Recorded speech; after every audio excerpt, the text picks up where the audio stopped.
Estamos de volta, Sustentabilidade Capixaba, o grande encontro ambiental do Espírito Santo, para o nosso último podcast do primeiro dia. Trouxemos aí vários assuntos, várias dinâmicas e vários conteúdos para vocês que nos acompanham e que vão poder também contribuir um pouquinho para a sustentabilidade do Espírito Santo. Nessa última contribuição, no nosso último podcast do dia, a presença mais do que especial dele, que é articulador político do Centro Brasil no Clima e ex-secretário de Meio Ambiente e Sustentabilidade de Pernambuco. Muito prazer, Sérgio Xavier. Prazer, Carol. Parabéns aí pelo trabalho de vocês. Estou vendo aqui que a comunicação está intensa, né? Obrigada. Estamos tentando, né? Vamos levar um pouquinho da sustentabilidade, dessa importância para todo mundo, né? Não só para o Espírito Santo, mas para o Brasil inteiro. E para contribuir também com o nosso podcast nesse momento, ela que é doutora em Direito Ambiental Internacional, gente. Esse podcast está muito chique. Seja bem-vinda, Carla Liguori. Muito prazer, é um prazer estar aqui. Queria de novo parabenizar não só a Sociedade Capixaba, mas a todos que aqui participam deste evento. Extremamente maravilhoso. Muito obrigada por esse convite. A gente que agradece. Carla, que é de São Paulo, Sérgio, que é nordestino, baiano, uma misturinha de pernambucano. Já queria perguntar para vocês, primeiro, desse convite de estarem participando desse evento aqui no Espírito Santo e a importância da gente trazer um evento aqui para o Espírito Santo, essa grandeza desse evento, com palestrantes, com conteúdos e com pessoas que têm essa propriedade para poder falar de assuntos tão importantes como sustentabilidade, como mudanças climáticas, que é o tema desse ano, né, Carla? Vou começar com a Carla, primeiras damas, né, Sérgio? Muito obrigada. Bom, eu costumo dizer que informação é poder. Né, e trazer informação a debate, para debate, é governança. Nós não temos outras formas de fazer políticas efetivas e enfrentar os problemas que a sociedade tem trazido a todos nós. Problemas globais que sejam um enfrentamento global. No meu caso específico, trabalhar sobre prevenção e gestão de oceanos, especialmente sobre as ilhas de lixo, e entender de que forma o plástico tem impactado nessa cadeia, nessa biodiversidade, em pleno tratado e tratativas desse tratado de plásticos. Então, é extremamente importante se falar sobre essas temáticas, né, para que toda a sociedade contribua, inclusive, para essa gestão. Inclusive aqui no Espírito Santo, Carla, eu acho que você deve acompanhar, obviamente, né, numa situação mais macro, mas a gente que vive isso aqui, a gente batalha tudo isso, né? A Secretaria de Meio Ambiente do Espírito Santo, assim como a Secretaria de Meio Ambiente da Prefeitura de Vitória, tem trabalhado muito em relação aos oceanos. A gente tem centenas de baleias, tartarugas que acabam morrendo, toda a nossa cadeia marinha aqui no Espírito Santo que sofre muito com a questão do lixo, do plástico aqui na nossa Bahia, Vitória especialmente, que é uma ilha, né? O que tem sido feito em termos de gestão pública, até nacional, né? O que a gente pode trazer para cá para tentar minimizar esses impactos? Nós estamos atualmente na década dos oceanos. Isso é um calendário institucionalizado pelas Nações Unidas para que todos os países engendrassem o cumprimento da Agenda 2030, que é uma agenda que pensa nos ODS, né, Objetivo de Desenvolvimento Sustentável. Dentro dessas metas existe a proteção e a condução de novas métricas de proteção aos oceanos. Eu posso falar da minha experiência em São Paulo. Né, nós temos uma região muito similar à Vitória, né, a questão de Santos, Baixada Santista, uma região portuária, e que nós temos também os mesmos problemas que nós enfrentamos aqui. Lá, há pouco tempo, nós desenvolvemos um plano estadual voltado a um planejamento estratégico. Dentro desse planejamento estratégico, uma política específica de monitoramento e avaliação de lixo no mar para poder trazer dados, né, e também categorizar esses resíduos para ajudar a sociedade e até mesmo a administração, os governos, a traçar melhores estratégias e melhores planos de combate a esse problema. Então, trazer isso à sociedade e cada vez mais unir esse debate, trazendo a sociedade civil, o setor privado, as tecnologias, a cooperação, as ONGs e as academias, é a melhor forma de se atrair a solução dessa problemática. Então, isso é aplicado não só na Baixada Santista, mas também em toda a região do Brasil. Nós estamos falando aqui de ideias de prevenção e não apenas de remediação. O Brasil, analisando assim, você mais em São Paulo, mas o Brasil ainda está muito longe de um cenário ideal, digamos. Cenário perfeito seria muito difícil a gente falar, né? Mas um cenário ideal, assim. O mundo, ele caminha para um cenário de progressividade. Nós estamos trabalhando há muito tempo, eu posso dizer das minhas pesquisas, já tem 10 anos, né, nessa área, mas o que nós temos hoje é muito mais gradativo daquilo que se tinha na década de 70, onde se pensava em utilização de recursos apenas com uma ideia econômica. Hoje já se trabalha e já se tem essa perspectiva do meio ambiente como um direito humano, como um direito mesmo coletivo, acima de tudo e de todos, e dever também de tudo, né, e de todos, de transformar essa sociedade numa sociedade mais ideal. É óbvio que nós ainda estamos muito longe de conseguir essa sociedade, mas acreditamos que estamos caminhando para isso, né? As próximas gerações já vêm com essa ideia do meio ambiente regulado, do meio ambiente recuperável, do meio ambiente integralizado e da participação do homem como um ser dentro desse meio ambiente. Educação ambiental. Uma educação mesmo, né? ambiental. Eu estava conversando com o Sérgio ali há pouco tempo atrás, que eu particularmente sou uma otimista, né? Como uma educadora, eu preciso ser otimista. Claro. Então, conversar sobre isso e colocar isso em debate é fundamental.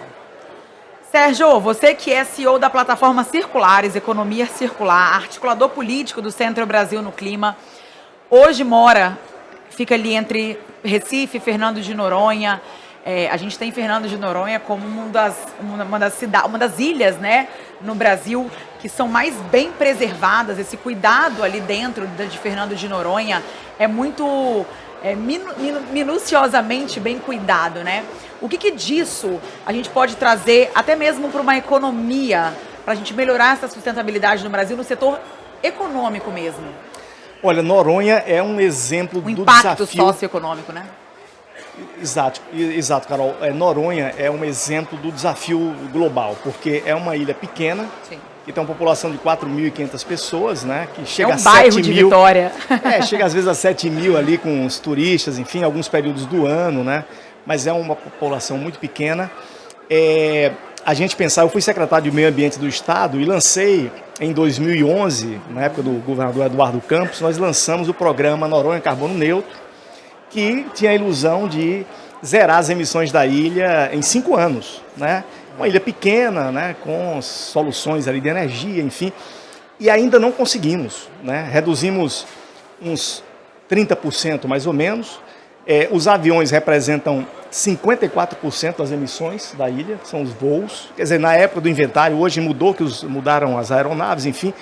Mas isso demonstra o desafio planetário, porque uma ilha pequena, para você resolver o problema da energia, da mobilidade, do lixo, a gente ainda não conseguiu. Imagina isso no planeta inteiro. No macro, né? E a Carla falou aqui de um dos grandes problemas, né, o problema do plástico, que a gente também vê isso. Lá tem um programa Noronha Plástico Zero, que é exatamente para resolver isso. É quase impossível também, porque o plástico hoje está impregnado na nossa vida. Enraizado, né? Tem coisas que não dá para você também eliminar o plástico, como na área de saúde, né, em algumas áreas de alimentos, enfim. Então, é um desafio gigantesco e esse evento aqui, ele permite esses encontros, né? É o maior encontro ambiental do Espírito Santo, que está gerando bons encontros, né? Eu participei agora de um painel com a Carla e fiquei muito feliz porque a gente está trabalhando a questão do plástico e ela é doutora no assunto. Me presenteou com um livro, a Ilhas de Lixo, é o estudo que ela está fazendo, que é uma coisa assim de doer na alma, né? A gente fica com o coração partido em ver como o oceano está sendo agredido. Portanto, Vitória, que é uma cidade oceânica, uma cidade que tem tantas águas, eu acho que é um bom lugar para se discutir essas soluções. E a minha sugestão, no caso, na participação desse nosso encontro aqui hoje, é que realmente a gente tem que focar na economia, né? A economia é o grande problema, a economia que gera tudo isso, a economia não está incluindo as pessoas e está degradando o meio ambiente, então é na economia que a gente precisa trabalhar. E lá em Noronha, a gente está desenvolvendo um laboratório de economia regenerativa que tem o objetivo de criar cadeias econômicas que sejam efetivamente circulares, que hoje praticamente você não tem sistemas de economia circular de larga escala, consistentes, são coisas pontuais ali, coisas setoriais, né? Precisa, o caso da latinha de alumínio é um bom case do Brasil, né? São cerca de 98% da latinha tem ali a reciclagem, mas é um fato isolado, você não tem em outros setores, né, soluções nesse nível, portanto, é na economia que a gente tem que trabalhar. Então, acho que esse evento aqui, ele junta empresas, academia, especialistas, e nesses encontros a gente tem aqui a possibilidade de desenvolver soluções, porque exige muito conhecimento multidisciplinar, né? Não dá para resolver o problema só com a política pública, ou só com a ciência, ou só com os empreendedores, com as empresas. Tem que ser tudo isso junto com as comunidades, enfim. E aí aproveito que você está falando justamente isso para te perguntar, hoje qual era o maior desafio para a gente conseguir cidades mais sustentáveis? A gente tem políticas públicas, a gente tem uma população um pouco mais consciente. Digamos assim, a gente sabe o que tem que ser feito. Qual é a dificuldade de fazer? É isso, é transformar em modelos econômicos as soluções que precisam ser implementadas. As pessoas precisam de emprego, de renda. Se elas trabalham em processos poluidores, elas têm muita dificuldade de abandonar aquilo, porque faz parte da sustentação da vida delas. Né? Agora, se a gente cria modelos de negócios que são regenerativos, que são circulares, que são verdes, que são inclusivos, que melhora a qualidade de vida, que recupera, inclusive, que melhora a renda das pessoas, que inclui, que trata da questão da diversidade, da igualdade de gênero, enfim, se a gente cria um modelo econômico com tudo isso, há mais chance de resolver, porque as pessoas, com certeza, vão vestir a camisa de algo que lhe gera um salário, gera renda. Então, é nesse sentido que a gente tem trabalhado no Laboratório de Economia Regenerativa, é desenvolver modelos de negócios que criem empregos rapidamente, que envolvam as grandes empresas, porque são as grandes empresas que estão majoritariamente gerando esses grandes problemas, portanto, e essas grandes empresas alavancam as pequenas empresas, claro, né? Então, elas puxam o trilho, né? Exatamente. É preciso pensar que todo município, toda comunidade tem a sua capacidade e, ao mesmo tempo, a sua peculiaridade. Né? Quando nós pensamos em cidades sustentáveis, é preciso fazer esse recorte para a característica dessa cidade e também para a característica dessa comunidade. Sim. E entender quais são os desafios, porque startando aqui em georreferenciais, nós temos um país muito diverso e especialmente municípios com características muito diferentes. Que não basta a sua economia. Que não basta, claro, sim, perfeito, a economia. Perfeito. Então, nós hoje apostamos no que nós chamamos de cidadania inclusiva, que é trazer a sociedade justamente para uma ideia de participação, entender que a sua participação ela é necessária até para que a sua comunidade se desenvolva. E entender que isso faz parte do seu pessoal, da sua personalidade. A cidadania inclusiva, ela tem como uma ideia de sustentabilidade um novo olhar. E esse novo olhar é construído coletivamente, não apenas com determinados setores. Esse é o verdadeiro ideal de governança. Carla, foi muito importante esse seu complemento, porque, muito bem lembrado, você tem no Brasil comunidades tradicionais, comunidades indígenas, sim, comunidades que não se adequam a nenhum modelo econômico. Sim. Elas têm as próprias formas de vida, né, e que valor, dinheiro, propriedade é muito diferente do que se tem nas grandes cidades brasileiras. Portanto, as referências são diferentes. Exatamente. Né? Por isso que é muito importante essa construção com a comunidade participando, a academia, os governos, enfim, organizações não governamentais, para que você equilibre. Eu sempre digo que a sustentabilidade tem que imitar a natureza. E na natureza é exatamente o conjunto de muita diversidade, sim, que gera esse equilíbrio. Na hora que você faz uma coisa que é só especialistas, né, ou políticos, ou empreendedores dizendo como é que vai ser... É algo errado. Dá errado. Até porque os problemas não são estanques, né, Sérgio? Exatamente. Os problemas também são graduais. Claro. E muitas vezes a gente, só para terminar, a gente subestima a sabedoria dessas comunidades. Com certeza, e muito. Né? Queria que vocês deixassem aí uma consideração final, um recado para os capixabas, um recado para o Espírito Santo. Carla, então, que lida com o oceano pra gente, então vai ser o recado, né? Eu queria deixar aqui uma consciência azul à sociedade capixaba, parabenizá-la novamente, porque eu vejo daqui muitos frutos, vejo que desse encontro também sairá muitas boas coisas, né? E gostaria de fazer uma reflexão, né? Que futuro nós queremos para nós. Então, parabenizar novamente cada um e dizer que é um prazer estar aqui. Muito obrigada por esse convite. Inclusive foi um dos nossos temas de vídeo, né? Que mundo que você quer viver daqui a alguns anos, né? Em que mundo você quer estar daqui a alguns anos. Exatamente isso. Que mundo você quer, haverá mundo, e quem é você nesse mundo? Exatamente. Carla, obrigada pela presença. Eu que agradeço. O Espírito Santo agradece a sua presença, a sua contribuição aqui, não só para o evento, mas esse vídeo, né, o nosso podcast, todo o material vai ficar aqui permanente para todo mundo conseguir acompanhar e colocar um pouco mais de sustentabilidade na nossa vida, né? Eu que agradeço o espaço. Muito obrigada. Sérgio, também suas considerações. Olha, eu acho que imaginação é a palavra-chave do momento, né? A sociedade humana, ela constrói coisas que antes ela imagina. Quando a gente olha para o passado, eu fiz um estudo uma vez, verificando o que os artistas pensavam no começo do século passado. As invenções, os desenhos, as ideias, e tudo o que os artistas pensaram aconteceu, né?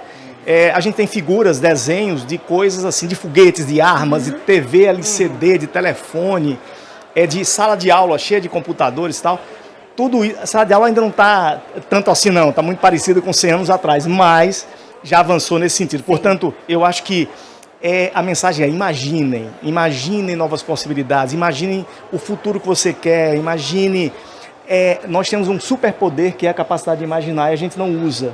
E cada dia mais o ser humano está vidrado em coisas que robotizam e que deixa a nossa capacidade de imaginar em segundo plano. Portanto, eu acho que a mensagem é essa. Vamos imaginar. E aqui me inspirou muito. Vitória inspira muito, né? Portanto, já começa pelo nome, né? É inspirador. Obrigado, Espírito Carol. Santo e Vitória, né? Exato. Eu que agradeço. Sérgio Xavier, obrigada pela presença. Carla também, obrigada pela presença. Bom retorno para São Paulo, para Pernambuco e voltem sempre aqui. Muito obrigada. Obrigado, Carol. Sustentabilidade Capixaba, o grande encontro ambiental no Espírito Santo. Hoje a gente encerra os nossos podcasts por aqui, mas amanhã tem mais. A gente te espera. Até lá.